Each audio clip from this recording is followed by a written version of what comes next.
buenos días. Bueno, siguiendo con la línea que teníamos en el entorno de la exposición que hay sobre la saga de los Becker, queríamos hablar en esta ocasión sobre una parte muy importante del contexto en el que se mueve esta saga, este linaje, ¿no? El entorno cultural y el entorno temporal de del segundo tercio aproximadamente del siglo XIX, y una parte muy importante, un factor que condiciona ese ambiente cultural y artístico en Sevilla son las familias de los duques de Montpensier. No se puede hablar de cultura, de arquitectura, pintura, coleccionismo, mecenazgo, fotografía, jardinería, en fin, muchísimos aspectos, incluso de fiestas, ¿no? El Rocío, la Semana Santa, sin ignorar el papel de los duques de Montpensier. Por eso también en la parte de pintura, en la parte de coleccionismo, fue muy importante esta familia y estas figuras, ¿no? Por eso, para hablar de ello, hemos traído hoy a don Ángel Rodríguez Rebollo. Viene de Madrid y además viene a pesar de la maratón, es decir, que tiene doble mérito.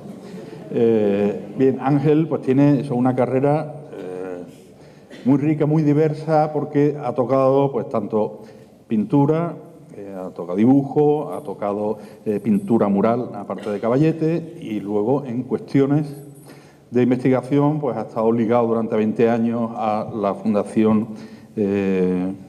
Universitaria Española, coordinando el seminario sobre arte e iconografía.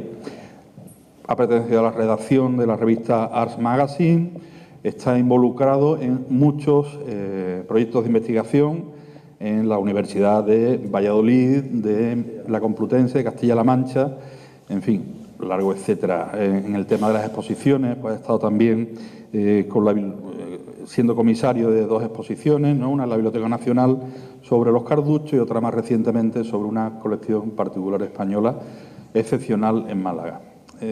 Bueno, seguro que se me olvida algo porque su currículum es muy rico, aparte de...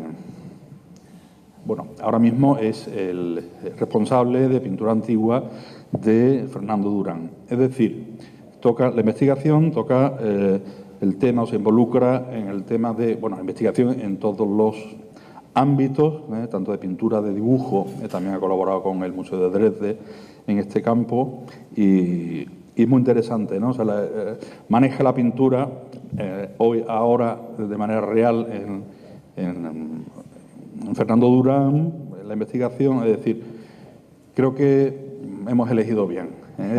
Estamos esperando también que, bueno, ya publicó el libro de los Montpensier en el 2005 y, bueno, estamos esperando ya que continúe publicando sobre el tema. Y sin más, pues, les dejo con don Ángel Rodríguez Rebollo.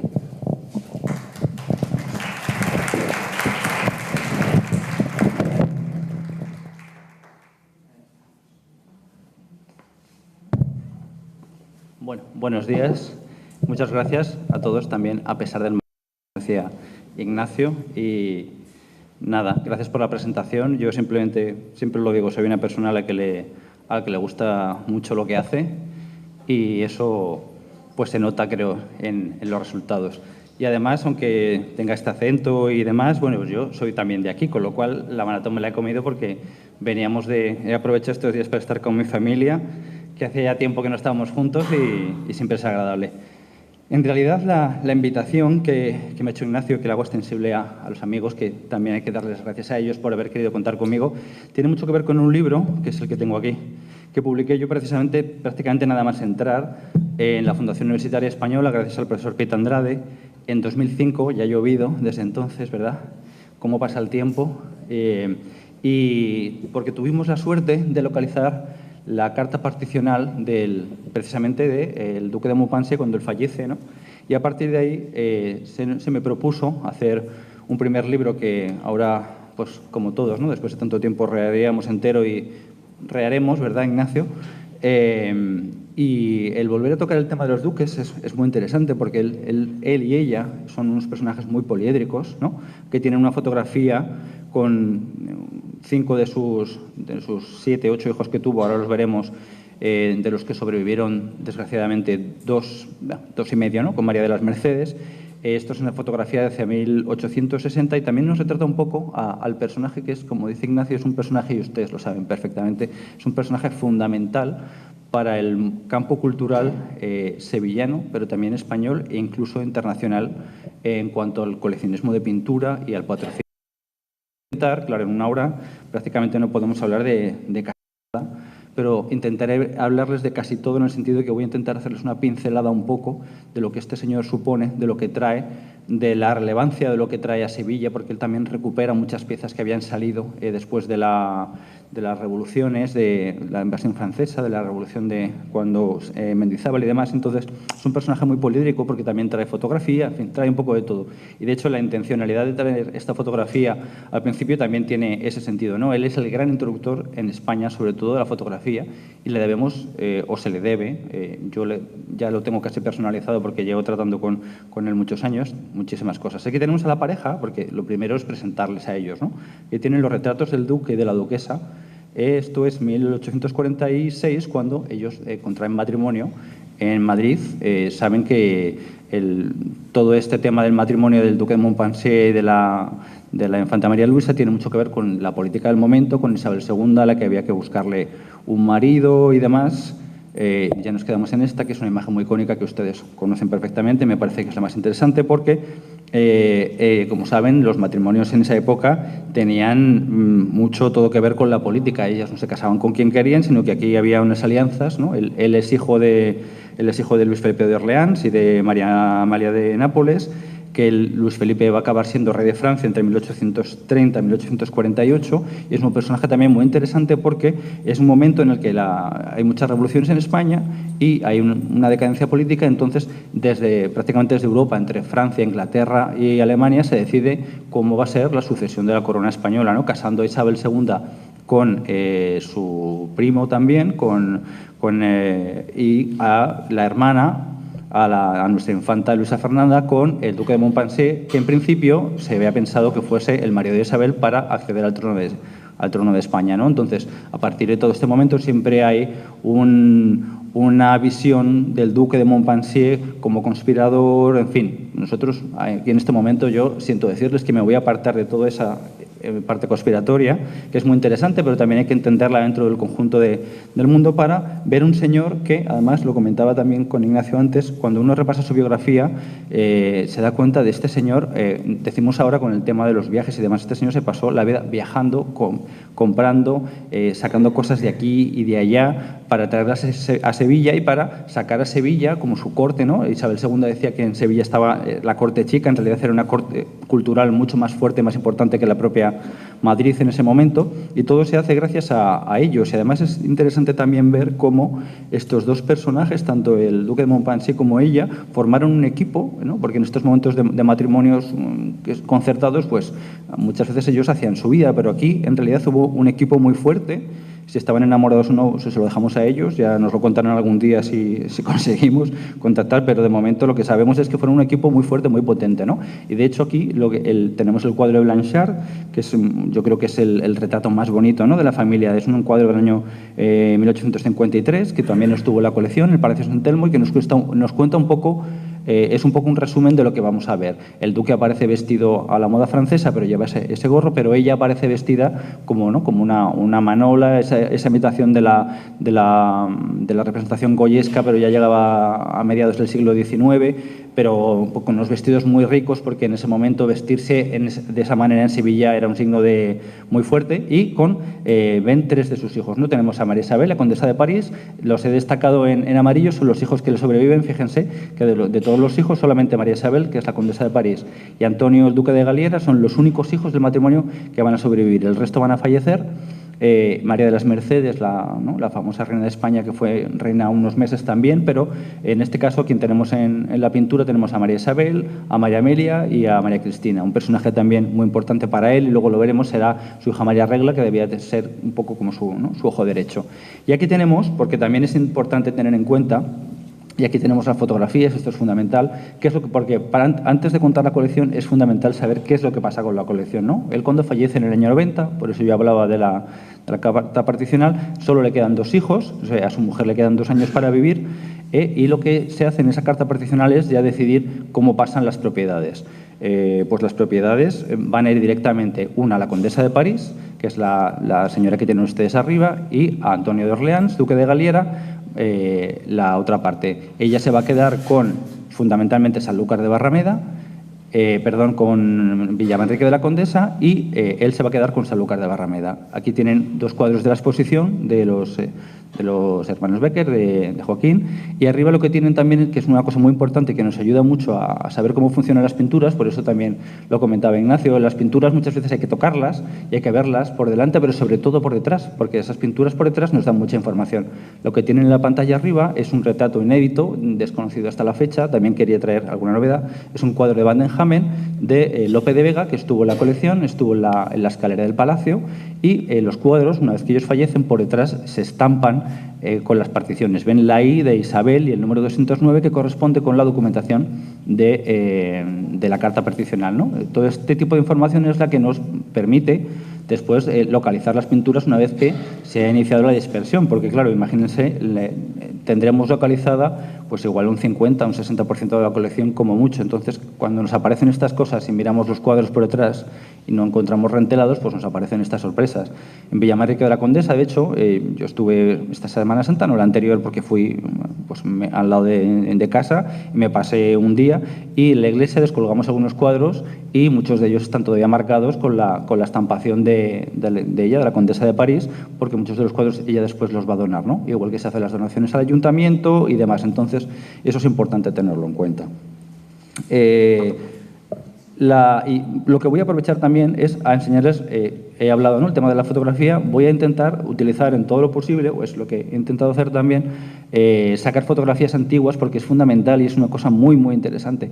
El duque va a traer a todos los grandes fotógrafos de la época, ¿no? Aquí vamos a utilizarnos a Clifford, y yo voy a intentar ponerles, en la mayoría de las ocasiones en las que yo pueda, fotografías tanto de los cuadros como de los propios del edificio, evidentemente, tal y como estaban cuando él vivía. Es decir, aquí tienen la imagen del Palacio de San Telmo, que saben que lo compra, ellos están en Francia, después vienen a Madrid, pero la reina Isabel y los grupos de política no los quieren tener cerca, entonces los mandan a Aranjuez. Eso es importante también, porque la concepción de los reales sitios que ellos tienen, sobre todo ella, ¿no?, la infanta, tienen en Madrid, el duque la va a intentar adaptar aquí, y van a ir empezando a hacer compras hasta crear toda una serie de reales sitios. Eso es interesantísimo tenerlo en cuenta, porque San Telmo se va a construir como su palacio real, ¿no? Ellos lo reconstruyen con Balbino Marrón I, que es el personaje fundamental arquitectónico, que a su vez, y para un poco engancharse con la sociedad de Sevilla, con la arquitectura, van a intentar imitar a Leonardo de Figueroa, que es el arquitecto de, ya lo saben, ¿no?, San Luis los franceses, los venerables, en fin. Tienen muy claro lo que tienen que hacer, porque él trae modernidad.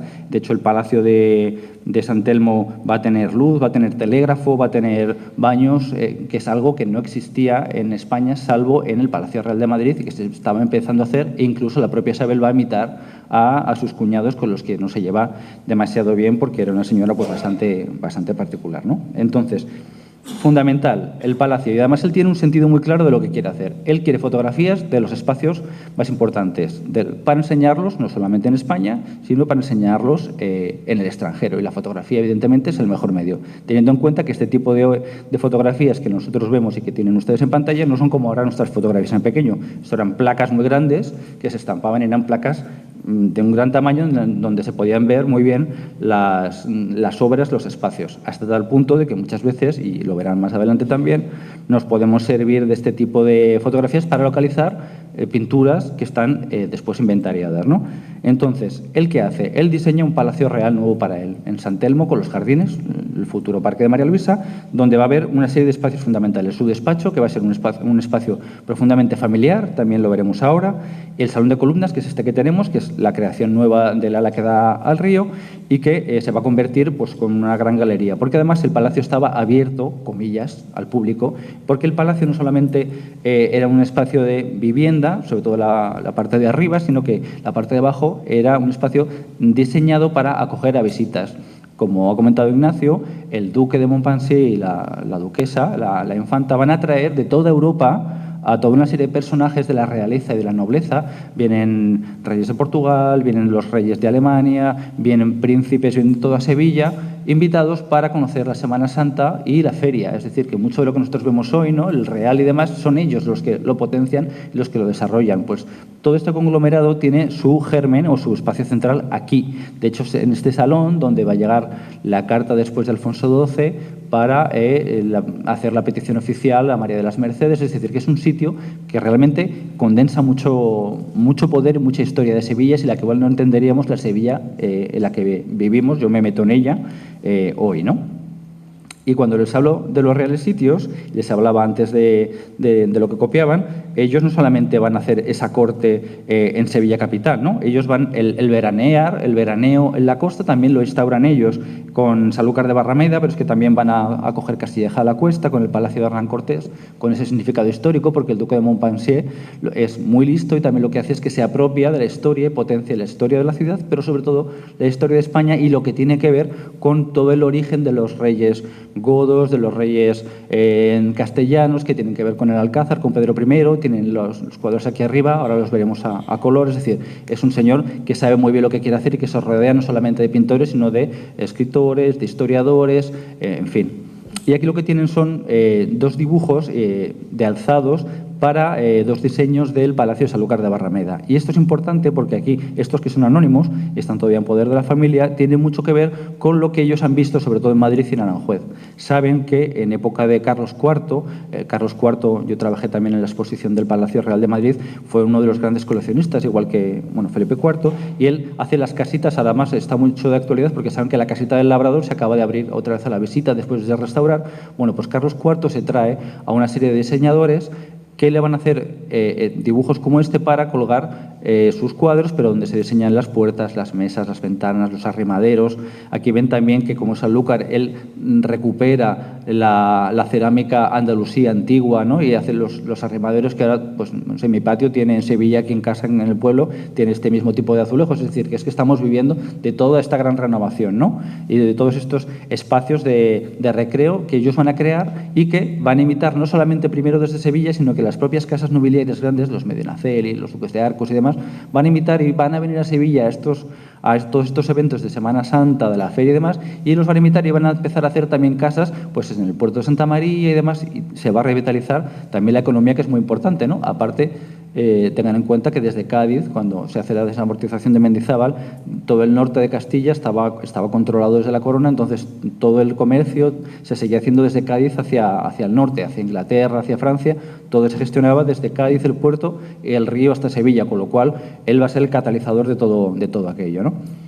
¿Cómo conocemos la colección? Pues sobre todo la conocemos a través del famosísimo catálogo, ¿no?, de esculturas, cuadros, que publica en 1866. Él habita el palacio en el año 50, ya va teniendo cosas, y aquí tienen uno de los cuartillas originales. Este está en la Biblioteca Histórica del Museo del Prado, todavía con las letras, ¿no?, Antonio de Orleans con la corona, porque él era infante de España por el matrimonio con la infanta, porque además ese matrimonio era muy interesante. Como no sabían si Isabel II iba a tener hijos, la princesa de Asturias era su hermana, la infanta. Entonces, él se convierte también en infante de España y sus hijos van a seguir teniendo el tratamiento de infantes de España. Eso es muy interesante. Bueno, pues aquí tienen el catálogo, el original, el que tuvo él, que está ahora en la biblioteca del Museo del Prado, que es del año 1866, y que nos describe tanto el Palacio de San Telmo, la decoración, espacio por espacio, número por número, como los palacios de Sanlúcar de Barrameda y Castilleja de la Cuesta. Entonces, eso es fundamental porque esto es la base sobre la que todos hemos trabajado para identificar todo este tipo de piezas. Una obra fundamental que es muy interesante porque la carta particional que localizamos y que transcribimos está publicada en el libro. Lo que hace es que nos cuenta cómo se han hecho esos cambios y cómo todas estas piezas, yo les voy a hablar fundamentalmente de pintura, pero vamos a ver un tema de escultura, porque esto es un mundo que además se está estudiando ahora, y vamos a ver toda una serie de espacios, ¿no? Entonces, ¿cómo se monta la colección? Eso que hablábamos. Grosso modo, la escalera va a estar sobre todo el tema de la historia, los despachos van a ser los mundos familiares, la antecámara y la cámara está en la pintura antigua, porque no tenemos que olvidar que es el momento en el que, y veremos ahora, tenemos a Stirling Maxwell con todos los cuadros que salen de Francia y con todos los cuadros que se compran para la colección de su padre, de Luis Felipe de Orleans, con la Galería Española del Museo del Louvre. La pintura española se está enriqueciendo en cuanto a historia, ¿no? Se están haciendo las primeras biografías de Velázquez, se redescubre, por ejemplo, a Zurbarán. Zurbarán se le descubre sobre todo en esta época, y por eso los cuadros que fueron de Jerez y que ahora veremos también son tan importantes, porque él se convierte no solamente en un catalizador de ese tipo de pinturas, sino que él trae y recupera obra que estuvo aquí en Sevilla o en los alrededores en Andalucía, la vuelve a traer a través de piezas muy, muy importantes, y después, bueno, pues van a permanecer hasta principios del siglo XX, y pensamos que en 100 años se nos van Grecos, se nos van Zurbaranes, se nos van Velázquez de aquí, que habían vuelto, ¿no?, a Sevilla, que después se dividen entre Sanlúcar y como decía, y Villamanrique. Pero también es muy importante, y creo que esto lo conocerán menos, el duque de Montpensier en el año 1874, justo en el momento de la restauración, hace una exposición en Boston que se celebra con gran bombo y platillo, sobre todo allí, pero aquí también tiene repercusión, porque él se lleva básicamente todos los cuadros de la antecámara y de la cámara con los Zurbaranes. Lo tienen aquí en pantalla. Se lleva la Virgen de la Faja de Murillo, que era la obra más importante, más famosa de la colección, ¿no? Los retratos de Velázquez, que también los vamos a ver ahora. Es decir, que él tiene también una intención muy clara, no solamente de que se dé a conocer en Sevilla y en España su colección, sino que su colección se proyecte hacia afuera, nada más y nada menos que en Estados Unidos. Es la primera exposición de pintura antigua española, pintura del siglo de oro español, que se hace fuera en Estados Unidos, y era la colección del duque de Montpensier, ¿no? Y además él deja muy claro, y esto es muy interesante, de dónde viene cada cosa. Ahí vienen los cuadros de Zurbarán, donde dice que eran del convento de Cádiz, era de Jerez de la Frontera, la Virgen de la Leche, que fue del conde del Águila, en fin, los retratos de Velázquez. Es decir, un personaje muy, muy, muy interesante, que también se había aprovechado de las exposiciones que se hacían en la propia Sevilla con los pintores locales, ¿no?, con los Beckers fundamentalmente. Por ejemplo, en el año 57 se hace una de las exposiciones provinciales aquí en Sevilla, donde ya se van a exponer los retratos de Pedro I y de Alfonso X el Sabio, que tenemos ahora mismo en la exposición. Esos cuadros se los acaban de pintar para el duque, y desde la exposición se le pide permiso, por favor, a través de su secretario, que es otro personaje fundamental, para que los deje y se puedan ver, ¿no?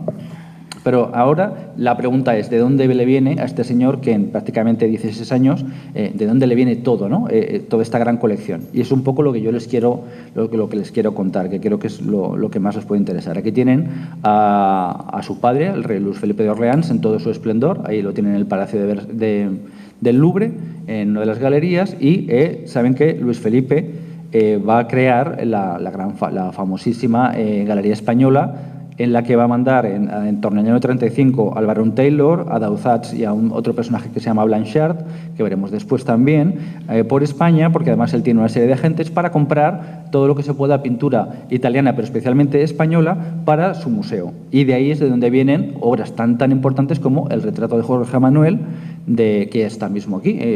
Aquí tenemos a una sala y media, lo tenemos, pues este viene de la colección de Luis Felipe, ¿no? En su momento se pensaba que era el autorretrato del Greco, porque también es el momento de recuperación, de gran recuperación de la figura del Greco. Y este cuadro y el otro, el Laoconte que veremos después, también los va a mandar a Boston, con lo cual el señor tenía las ideas pues muy, muy, muy claras de lo que quería, ¿no?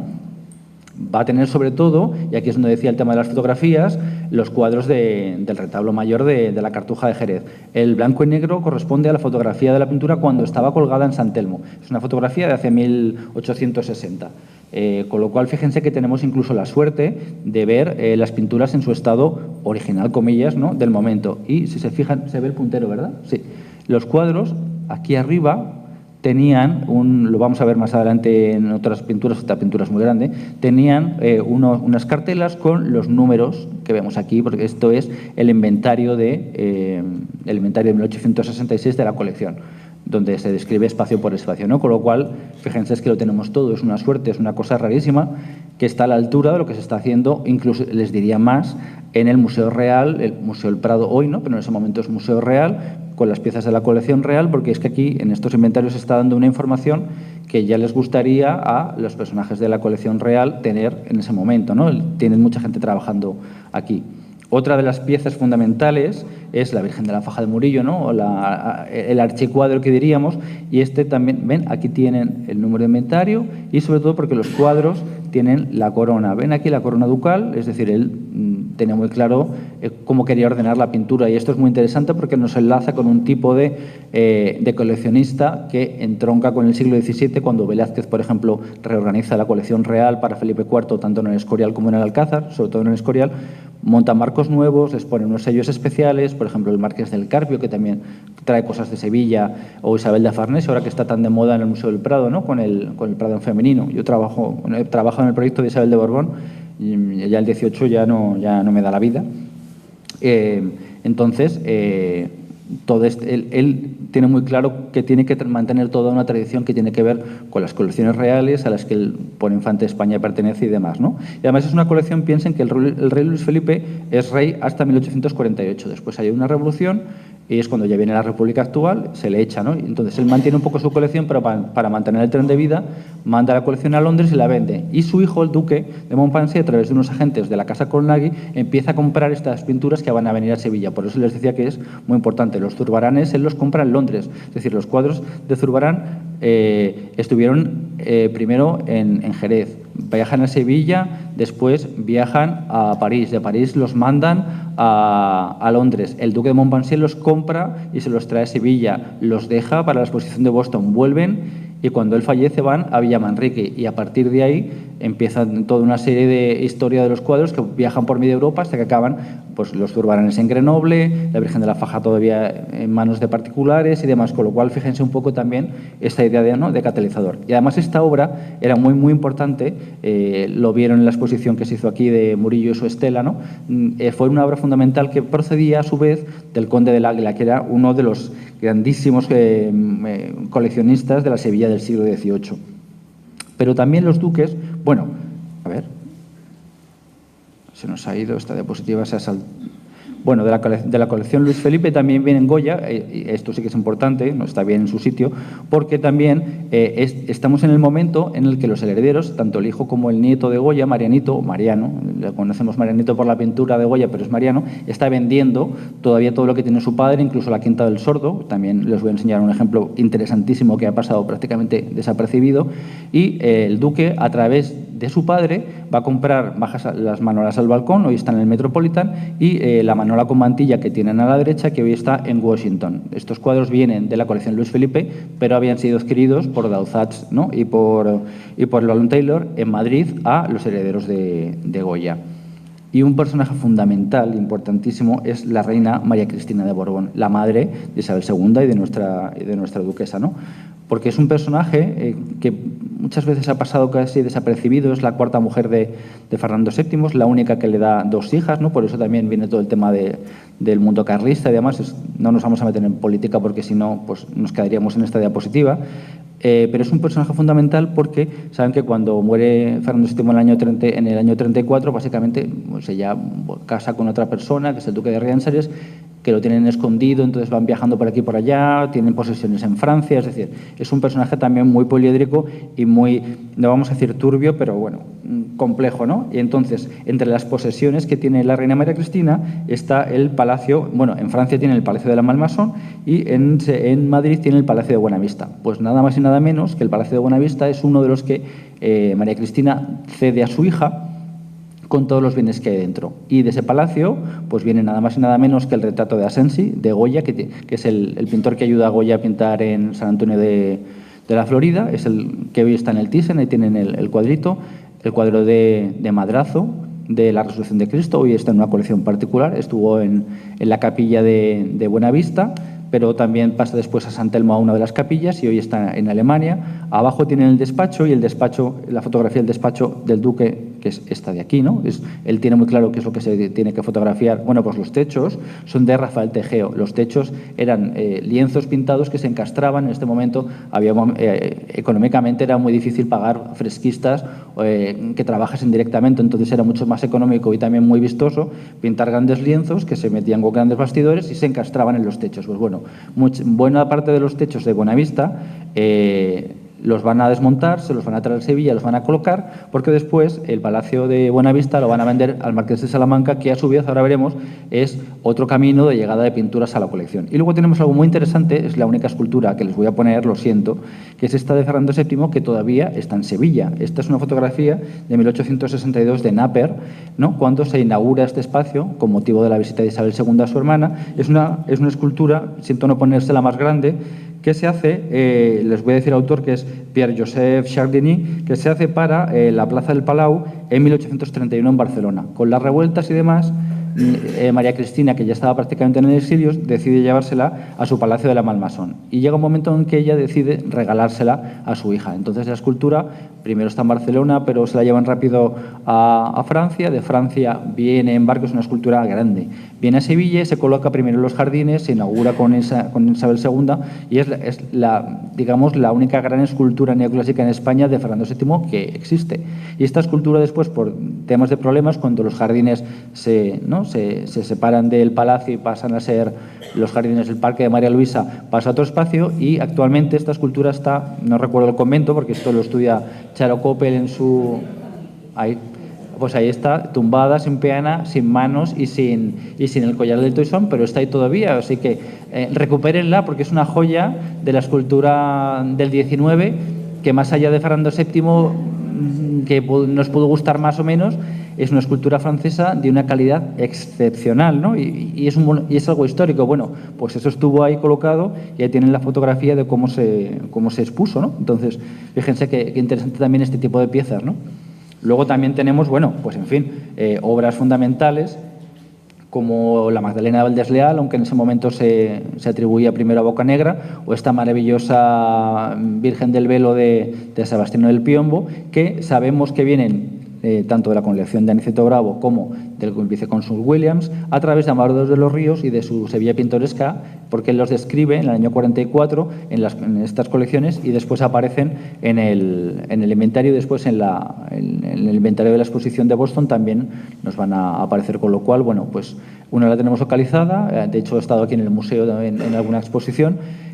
Una pieza fundamental también que va a grabar, porque el duque incluso va a hacer, igual que la colección real, va a llamar a grabadores que van a grabar algunas de las pinturas para darlas a conocer también en el extranjero. Es el caso sobre todo de la Virgen de la Faja, ¿no?, que es su perla, ¿no?, la pieza más importante de su colección para él, o esta Virgen de Sebastián del Piombo, en un momento en el que, sobre todo después de las revueltas en España con Napoleón, se buscaba por delante y por detrás y por todos los sitios obras de Rafael y de su escuela, ¿no? Sebastián del Piombo en ese momento es considerado como el discípulo, y aquí ven otra vez el número, que es el número del inventario del 66, y la corona. Es porque esta fotografía es de cuando el cuadro está colgado en San Telmo, y esto es otro de los cuadros que es una tabla que van a la exposición de Boston, ¿no? Entonces, fíjense qué importante, ¿no?, el momento en el que se desmonta el Escorial y demás, él trae esta pintura enlazándose también como un miembro muy potente del coleccionismo español de la Casa de Austria-Borbón. Fundamentales también, y estamos hablando, ¿no?, de Velázquez. Estas dos pinturas hoy sabemos que no son Velázquez, que no son de Velázquez, seguramente el taller, alguna reducción. Son los retratos de Felipe IV y del conde duque a caballo, que vienen de la colección del Marqués de Salamanca, al que ya he aludido, y que Isabel II compra al Marqués de Salamanca cuando tiene una de las bancarrotas y se la regala a su hermana, y el duque se los trae a Sevilla y los coloca en un sitio muy importante, porque claro, aquí sí que se está equiparando con la colección real, ¿no? En ese momento en el que está Stirling, Maxwell y demás sacando toda la biografía de Velázquez, cuando están saliendo todos los Velázquez de España a los grandes museos, primero europeos y después americanos, él se enorgullece de tener estos dos bocetos, que los considera también como dos joyas de la colección. Hoy no sabemos dónde están, esperemos poder enseñarlos, y se los lleva también a Boston, especialmente, claro, diciendo que son de Salamanca y que son nada menos que los bocetos de los cuadros de la colección real y del Real Museo. Con lo cual, pues igual, ¿no? Casi nada. Aquí lo ven, ¿no? Ahí tienen a la izquierda, tienen la página en donde dicen que son los bocetos originales, que están en inglés, del Real Museo. Y es un regalo de Isabel II, aunque en realidad vienen del Marqués de Salamanca.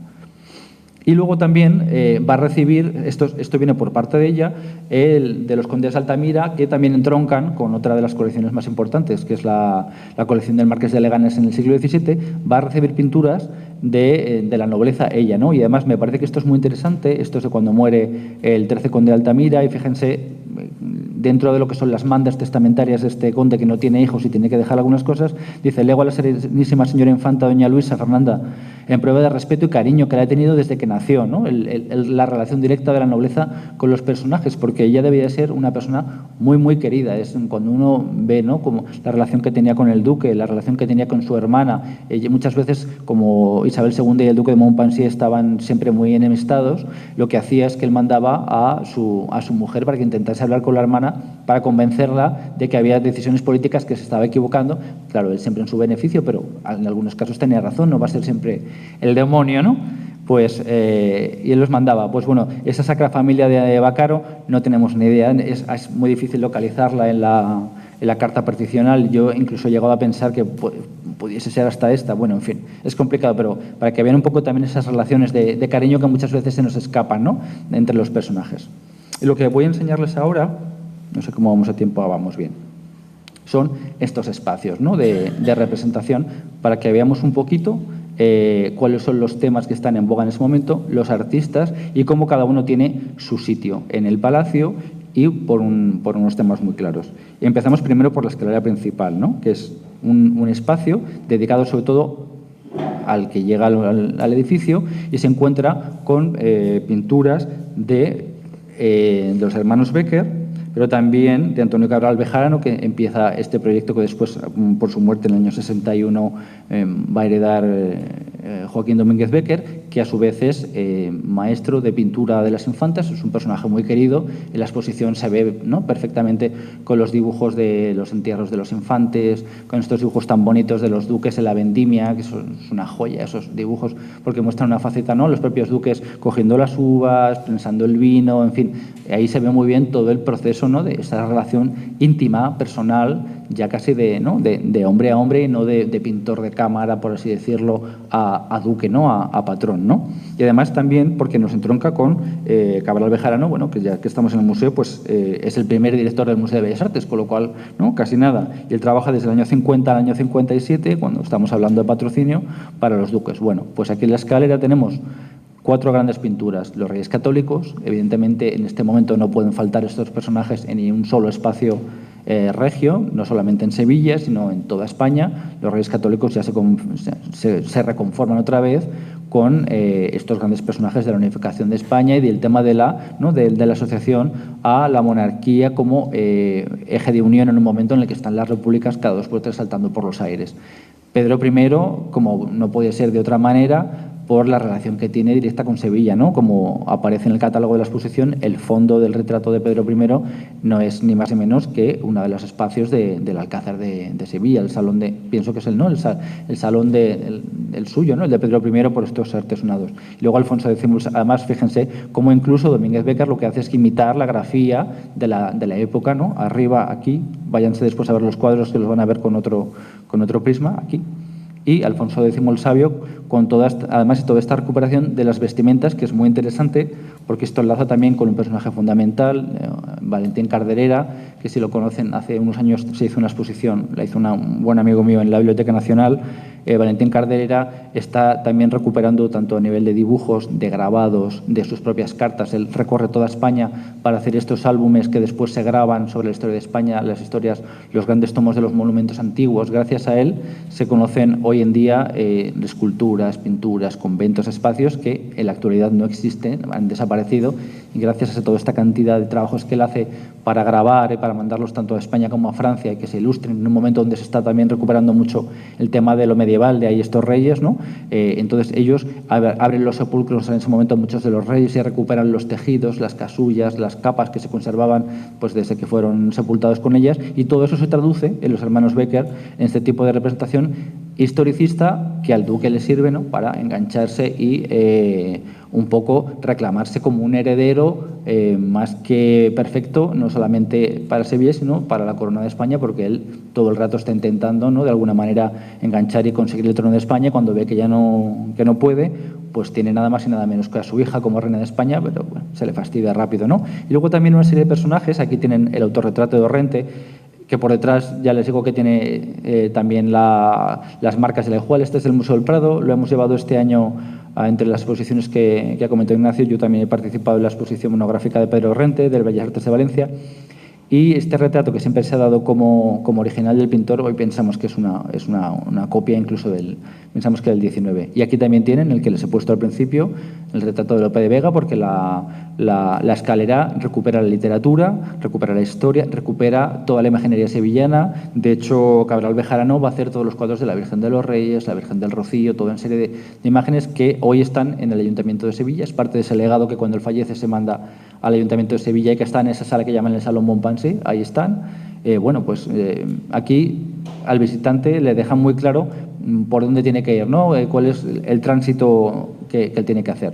Luego nos vamos a uno de los espacios para mí más interesantes de todo, ¿no? Es el Salón de Antecámara. Aquí ya nos vamos con la pintura antigua y con la recuperación del Greco. Él tenía, como les he dicho, nada más y nada menos que el retrato de Jorge Manuel, que además es una pieza que estaba en el inventario del Greco cuando fallece. Hoy sabemos que es su hijo, pero entonces se consideraba que era suyo. Estaba el Laoconte, es la única obra mitológica que conocemos el Greco, y además lo llaman el incendio de Troya, porque aquí está el Laoconte en honor a la escultura famosa de los Museos Vaticanos, pero aquí ven el caballo. Y aquí lo que se ve es la ciudad de Toledo como la nueva Troya, ¿no? Es un cuadro muy, muy interesante del que no tenemos ni idea de su procedencia. No sabemos cómo llega este cuadro a manos del duque de Montpensier. Este cuadro está hoy en Washington, en la National Gallery, y es una de sus obras maestras. Pues esto estuvo en Sevilla y esto se mandó a Boston. Iba a poner también la fotografía en blanco y negro, pero bueno, es que es tan maravilloso. Bueno, pues se supone que este cuadro viene de la colección real. Hay una referencia en época de Felipe IV, otra en época de Carlos III.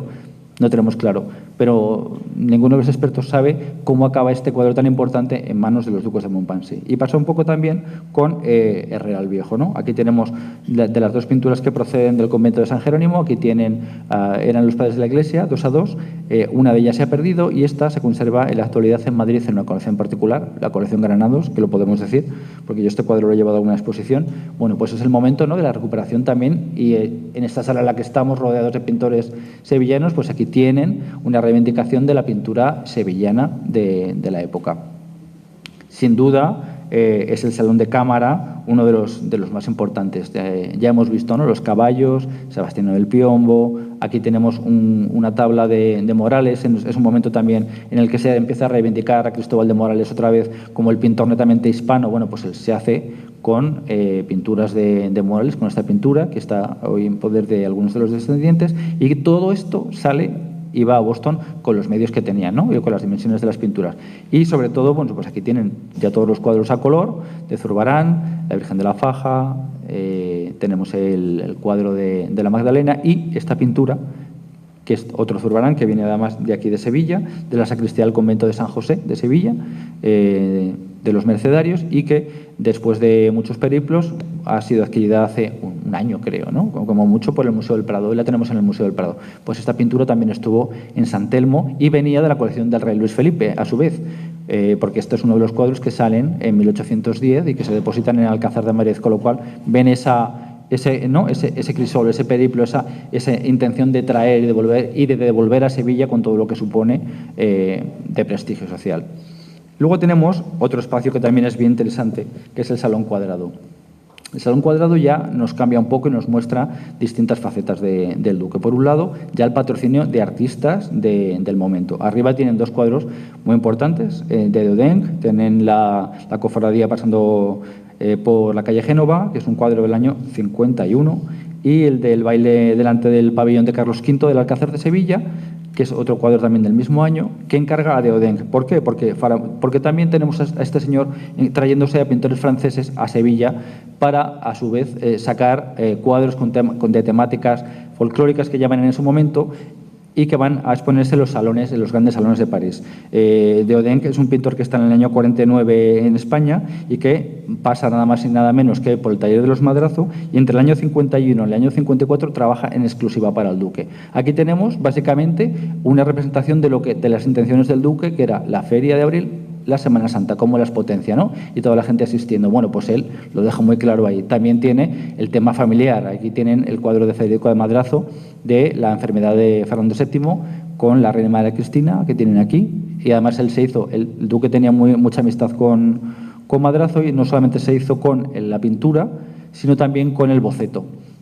Luego tienen dos cuadros que desgraciadamente tenemos perdidos, ¿no? Que son también de Joaquín Domínguez Becker, aquí tienen La Castañera, y La muerte de Torrellano. La muerte de Torrellano, que además es un tema muy interesante porque tiene mucho que ver también con la recuperación de ese escultor, del cual tenemos aquí, ¿no? La escultura también en la sala de al lado del San Jerónimo, que el propio Vasari cuenta que él había ido a tallar, a hacer una imagen para el duque de Arcos y que no le había gustado, entonces la rompe, tiene un problema con la Inquisición lo encarcela y él se deja morir. En fin, toda esta historia tan romántica que la literatura de la época la va a tener, pues bueno, él la mete. No puede tener un Torrellano, pero tiene un cuadro con la historia de este gran personaje, ¿no? Y luego, esto es lo que les contaba. Este cuadro, que ha pasado, que yo sepa, y Ignacio me corrige si quieres, prácticamente desapercibido, aparece también en esa sala y lo ponen como una pintura, el de la izquierda, lo ponen como una pintura de unas cabezas de Goya. Si se dan cuenta, esto tiene que ver absolutamente con las pinturas negras de Goya, ¿no? Esto es una cosa interesantísima, pero es que las pinturas negras de Goya, que son unos cuadros ya del final de la vida del pintor, no se pasan al lienzo hasta 1874. Esta fotografía, este cuadro, viaja también a Boston. Esta fotografía es de 1860-61.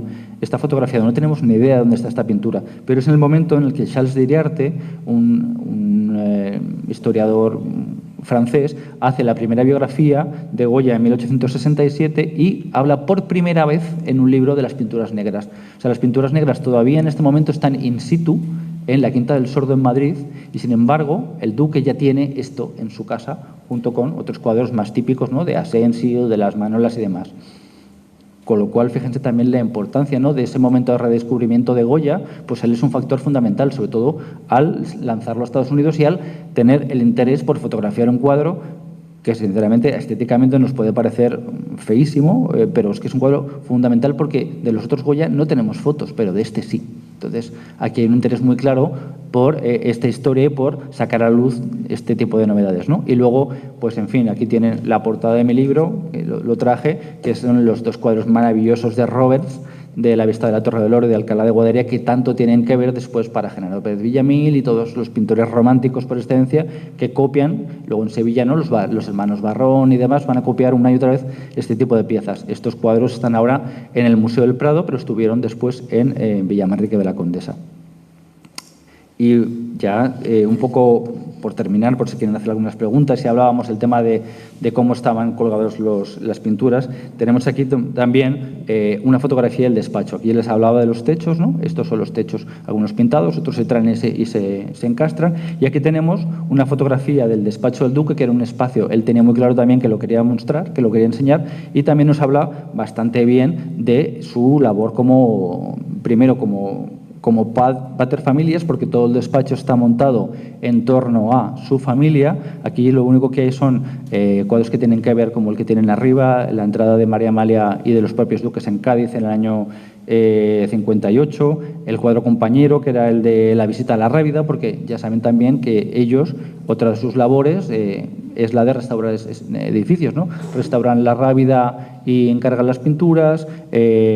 En Chipiona también actúan, es decir, actúan en un montón de espacios como restauradores de espacios, sobre todo espacios que tienen que ver con la Edad Media, bueno, el Renacimiento, con Colón. Todo esto también coincide casi al final de su vida con las efemérides, ¿no? En la familia tenemos los grandes libros, ¿no? Del monumento a Colón, de cuando el centenario, estos libros, estos 4 volúmenes rojos grandes, pues todo esto tiene su germen aquí con los duques de Montpensier. Y aquí tenemos pues un cuadro que también está en la exposición, que es el del traslado de los restos mortales de la infanta María Regla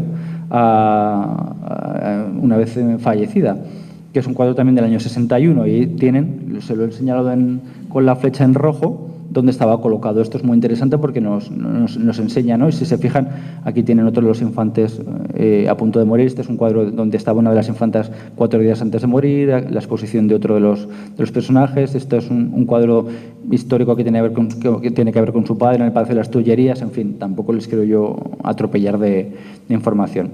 Y bueno, por poner no solamente obra de Sevilla, aquí tiene una fotografía maravillosa de los años 20 del Palacio Sanlúcar de Barrameda, donde también lo que nos narra este espacio es dónde van algunos de los cuadros de la colección o dónde se habían pintado desde el principio.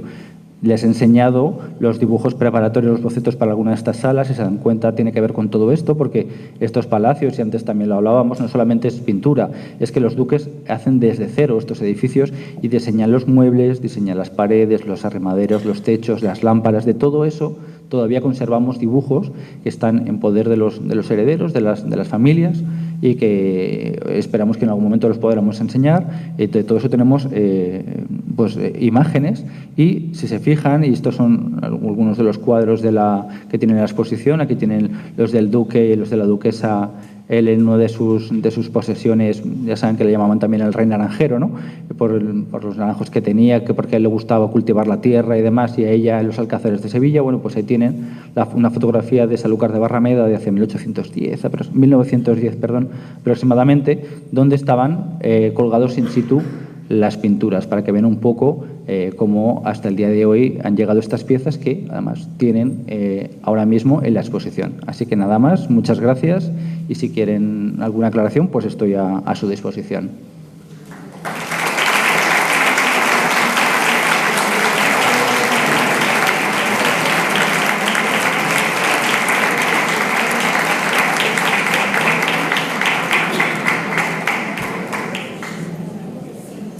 Me levanto, te